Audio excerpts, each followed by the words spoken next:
নমস্কার বন্ধুরা, মনীষা রান্নাঘরে সবাইকে স্বাগত।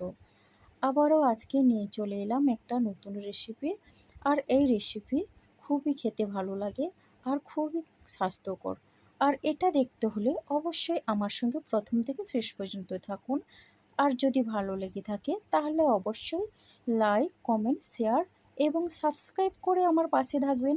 আর নতুন বন্ধুদেরও একই কথা বলবো, পাশে থাকা বেল আইকনটি প্রেস করে নোটিফিকেশান অল করে দেবেন। তো চলুন বন্ধুরা, রান্নাটা শুরু করি। আর এটা রান্নার জন্য আমি নিয়েছি এখানে কুমড়োটার খোসা আমি ছাড়াইনি। আর এই কুমড়ো খুব পাকাও না আর খুব কাঁচাও না। নিয়েছি আলুটাকে এভাবে বড় বড় করে কেটে নিয়েছি। আর এখানে হচ্ছে মুগের ডালটাকে আমি আধা ঘন্টার মতো ভিজিয়ে রেখেছিলাম। আর এখানে নিয়েছি আদা বাটা, কাঁচা লঙ্কা আর টমেটো। তো গ্যাসে কড়াই বসিয়ে তেল দিয়ে দিয়েছিলাম, আর তেলটা গরম হয়ে গেছে। এখন আমি আলুগুলো ভেজে নেব। কড়াইতে আলু দিয়ে দিলাম, এরপরে দিয়ে দিচ্ছি খুবই অল্প পরিমাণে লবণ, আর দিচ্ছি অল্প পরিমাণে হলুদ গুঁড়ো, আলু ভাজার জন্য যতটা লাগে। তো এখন ভালো করে নেড়ে চেড়ে নিচ্ছে। আর এই আলুটাকে আমি ভালো করে লাল লাল করে ভেজে নেব। আর এই আলুটা ভাজা হতে থাক, ততক্ষণে আমি একটা মশলা বানিয়ে নিই। মশলার জন্য নিচ্ছে চিনেবাদাম আর অল্প জল, কিছু মশলা না, শুধু চিনেবাদামটাই বেটে নিলাম। আর চিনেবাদাম আমার বাটা হয়ে গেছে। এখন এই মিক্সিং জারে নিয়ে নিচ্ছে মুগের ডালটাকেও বেটে নেব। আর মুগের ডাল দিয়ে দিচ্ছি দুটো কাঁচা লঙ্কা, দিয়ে দিচ্ছি হাফ চামচের কম গোটা জিরে, আর দিচ্ছি ওই আদা বাটা ছিল ওটাই একটু দিয়ে দিলাম। এখন আমি মুগ ডালটা বেটে নেব। আর এই মুগ ডাল কিন্তু আমি একেবারে মিহি করে বাটিনি, দানা দানা রেখেছি। এখন দিচ্ছি লবণ আর হলুদ। এবার আমি এটাকে মিশিয়ে নিচ্ছি। আর এটা কিন্তু মিক্সিং জারে মেশানো ভালো হলো না, তাই বাটিতে নিয়ে নিয়েছি। আর এখন ভালো করে আমি বাটিতে মিশিয়ে নিচ্ছি। আর ভালো করে অবশ্যই ফেটিয়ে নিতে হবে, নাহলে কিন্তু ডালগুলো ফুলবে না যখন ভাজা হবে। এখন আমার আলুটাও ভাজা হয়ে গেছে। আমি কিন্তু মাঝে মধ্যে আলুটাকে ভালো করে নেড়ে চেড়ে লাল করে ভেজে নিয়েছি। তো এখন আলু তুলে নিচ্ছে। এরপরে এই তেলেই দিয়ে দিচ্ছি কুমড়োগুলো। একই রকমভাবে কুমড়োগুলোকেও ভেজে নেব। আর দিয়ে দিচ্ছি পরিমাণ মতো লবণ আর হলুদ দিয়ে দিয়েছি। এখন ভালো করে নেড়ে চেড়ে নিচ্ছে। আর কুমড়োগুলোকেও লাল করে ভেজে নেব। আর দেখুন বন্ধুরা, কুমড়োগুলো আমার ভাজা হয়ে গেছে। এখন কুমড়োগুলো আমি তুলে নিচ্ছি। এরপরে কড়াইতে দিয়ে দিয়েছি আবারও তেল। আর এখন আমি বড়াগুলো ভেজে নিচ্ছি। আর বন্ধুরা, ডালটা যখন বাটা হবে তখন অবশ্যই মিহি করে বাটবেন না, দানা দানা রেখে বাটবেন। কেননা দানা দানা থাকলে খেতে খুবই ভালো লাগে। আর আপনারা চাইলে মুসুর ডালও বাটতে পারেন। আমি কিন্তু মুসুর ডাল বাটলাম না, মুসুর ডালের বড়া করলাম না, এই কারণে আজকে আমাদের নিরামিষ, তাই আমরা মুসুর ডাল খাবো না। তো এখন বড়াগুলো এক সাইড ভাজা হয়ে গেছে, এখন আমি উল্টে দিচ্ছি।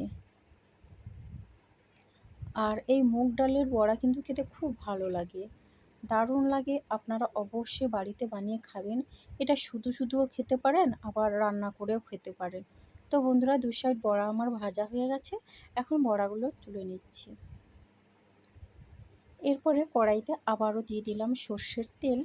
এবার তেল দিয়ে দিচ্ছি হাফ চামচের কম চিনি, আর দিয়ে দিচ্ছি গোটা গরম মশলা। এবার দিচ্ছি হাফ চামচ গোটা জিরে, এবার দিচ্ছি একটা তেজপাতা। এখন আমি ভালো করে নেড়ে চেড়ে নিচ্ছি। আর এটা একটু ভাজা হয়ে আসলে দিয়ে দিচ্ছি গ্রেট করে রাখা আদা, আর দিয়ে দিচ্ছি 3টে কাঁচা লঙ্কা চেরা। এখন দিয়ে দিচ্ছি টমেটো কুচি। এরপরে ভালো করে নেড়ে চেড়ে নিচ্ছি। আর যতক্ষণ না টমেটো গলতে থাকে ভালো করে আমি নেড়ে চেড়ে কষিয়ে নেব। এখন টমেটো গলে গেলেই দিয়ে দিচ্ছি হাফ চামচ হলুদ গুঁড়ো আর হাফ চামচ লঙ্কার গুঁড়ো। এবার আমি ভালো করে নেড়ে চেড়ে নিচ্ছি।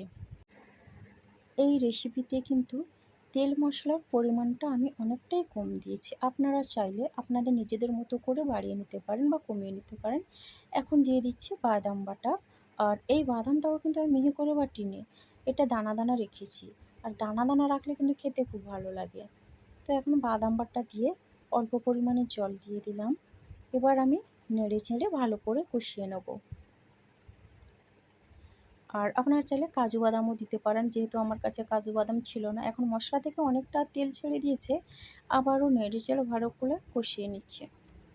এখন দিয়ে দিয়েছে জল, আর জল দিয়ে আবারও একই রকমভাবে কষিয়ে নেওয়ার পরে দিয়ে দিচ্ছি ভেজে রাখা আলু আর কুমড়ো। আর কুমড়োর খোসাগুলো কিন্তু আমি ছাড়াইনি, এই কারণে কুমড়োর খোসাগুলো তুলে দিলে কিন্তু কুমড়োটা তাড়াতাড়ি সেদ্ধ হয়ে গলে যায়, তাই আমি কুমড়োর খোসাগুলো তুলে নিই।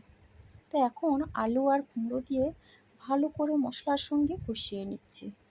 অসাধারণ লাগে আলু কুমড়োর বড়া দিয়ে ঝোল, দারুণ লাগে বন্ধুরা। আপনারা অবশ্যই বাড়িতে বানাবেন, দেখুন খুবই ভালো লাগে। আর এখন দিয়ে দিচ্ছি পরিমাণ মতো জল।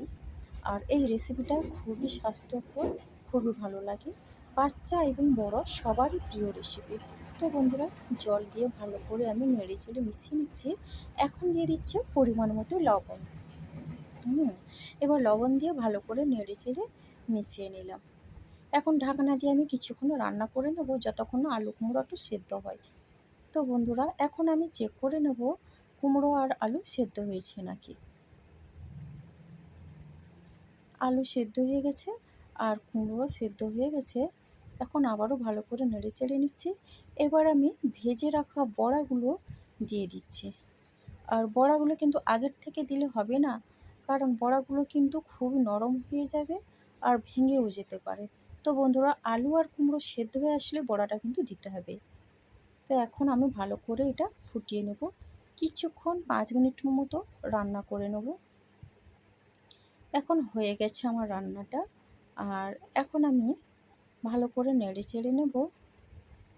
তার আগে দিয়ে দিচ্ছি অল্প পরিমাণে ঘি। আপনারা চাইলে গরম মশলা গুঁড়োও দিতে পারেন, আমি এখানে আর গরম মশলা দিলাম না। দেখুন বন্ধুরা, কুমড়ো আলুর বড়া দিয়ে ঝোলটা আমার হয়ে গেছে, এখন নামিয়ে নিয়েছি। খুবই স্বাস্থ্যকর রেসিপি, খুবই ভালো লাগে। আর যদি ভালো লেগে থাকে অবশ্যই লাইক, কমেন্ট, শেয়ার এবং সাবস্ক্রাইব করে পাশে থাকবেন। আর আপনাদের অসংখ্য ধন্যবাদ আমার এই ভিডিওটি শেষ পর্যন্ত দেখার জন্য। সুস্থ থাকবেন, ভালো থাকবেন।